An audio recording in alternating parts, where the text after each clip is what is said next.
بسم اللہ الرحمن الرحیم۔ ایاک نعبد و ایاک نستعین رب اشرح لی صدری ویسر لی امری واحلل عقدۃ من لسانی یفقہوا قولی۔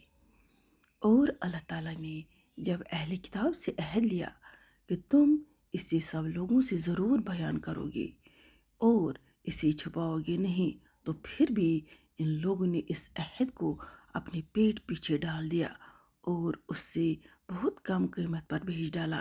ان کا یہ بیوپار بہت برا ہے۔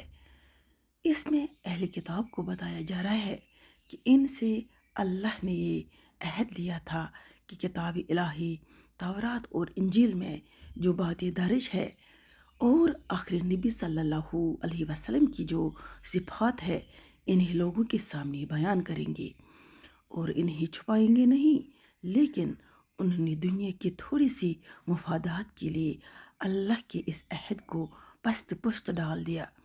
یہ گویا اہل علم کو تلقین و تنبیہ ہے کہ ان کے ہاں جو علم نافع ہے، جس سے لوگوں کے عقائد و اعمال کی اصلاح ہو سکتی ہو، وہ لوگوں تک ضرور پہنچانا چاہیے، اور دنیائی اغراض و مفادات کی خاطر ان کو چھپانا بہت بڑا جرم ہے۔